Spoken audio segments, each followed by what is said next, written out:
25 to 8. It is just over a fortnight since the Prime Minister's big speech on housing.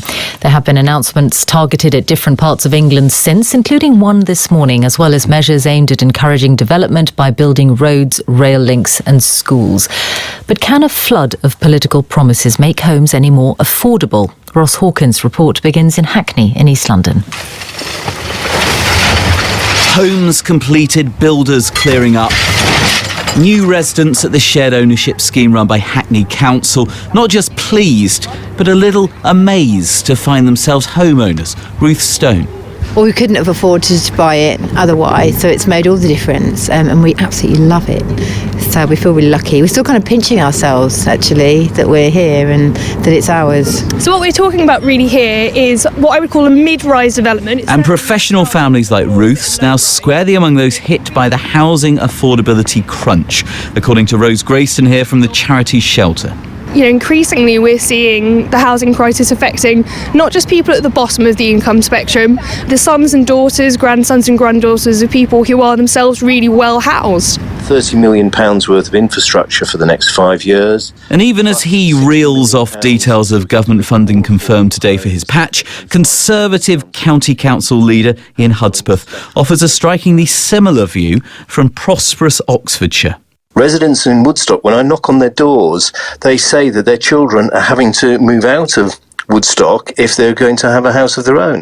So he says it's best to build. And we've put an additional £1.5 billion into the home building fund. There's no shortage of government initiatives to help do just that, and yet... But underlying reason why we have this rise in costs and this rise in unaffordability is because we're simply not building enough homes to meet the needs of the country. Lord Kerslake, former head of the Civil Service, now with leading roles at the Peabody Housing Association and the Local Government Association, and a Labour advisor. Fundamentally, social housing is crucial. It's pretty much halved in size since the 80s. So a key part of any future government's policy must be a solid commitment to build more social housing. But will building more homes of any type, even the 300,000 a year the government aims for in England, be enough to actually bring prices down?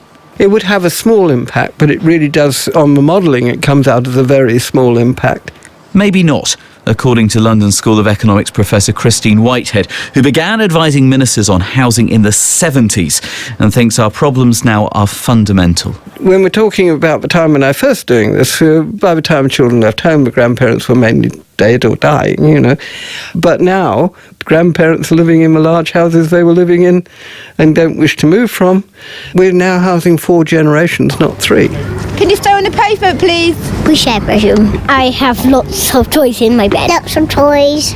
So it could be a while yet before families like Ruth's aren't absolutely dependent on special schemes before they can settle down in homes of their own. We couldn't get a mortgage that was big enough to buy somewhere locally, and we just felt really sad that we've been priced out of our home, essentially. So when these came up, it was just fantastic. That report from Ross Hawkins. Well, Dominic Raab, the Housing Minister, is in our Westminster studio. Good morning. Good morning. There are a few different announcements being made this morning about housing. One of them focused on Oxfordshire. Under that one, how many affordable new homes will be built every year? Well, in relation to the whole package, it's up for the local authorities to work out what their communities need. But overall, it's a £215 million investment in Oxfordshire to provide the roads, the cycle lanes, the roundabouts, which will help the 6 councils there deliver 100,000 new homes. And that's just one aspect. Yeah, that's the infrastructure announcement. Yes, that's the key bit. And what we're saying today is we're announcing 44 successful bids across the country. You rightly mentioned Oxfordshire. That's a really important, ambitious project.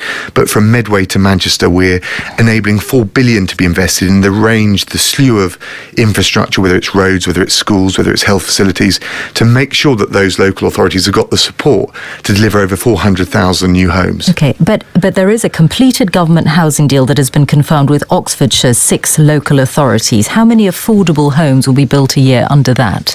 Well, it will, as I said, it's not for the government to directly stipulate what the local authorities need. They look at their communities, they know best what they need, and what we'll do is we'll work with the local authorities in Oxfordshire and in all across the country to make sure they deliver those homes. This announcement for Oxfordshire says it's more than 1,300 affordable homes, and the time period that's talked about is up to 2031. Now that works out to 100 homes a year. Is that right?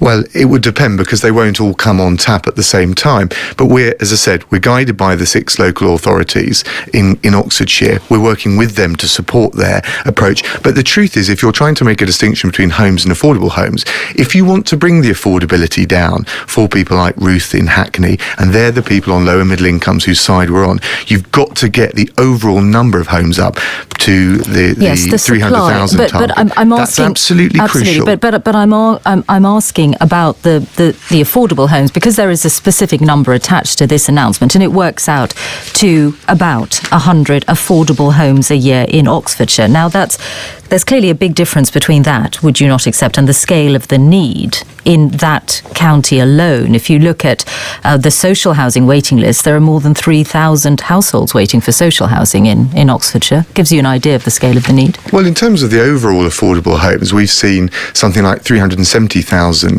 new affordable homes built under this government, which is more than the previous 7 years. But you're absolutely right to say that we need to do something about the cost, not just the supply. But the point is that the supply is very much the cost is very much predicated on the number of new homes being built. So yes, we're working with the communities involved, the local authorities in Oxfordshire, around what they need. Is it social rent? Is it affordable rent? Is it co-ownership? But we are guided by them. What we're doing is saying to those ambitious local authorities in Oxfordshire and elsewhere, where they're willing to build the homes and they're ambitious, we're providing the infrastructure that unlocks those homes so that we build more homes, but we also support and reinforce the communities. That's what this is all about.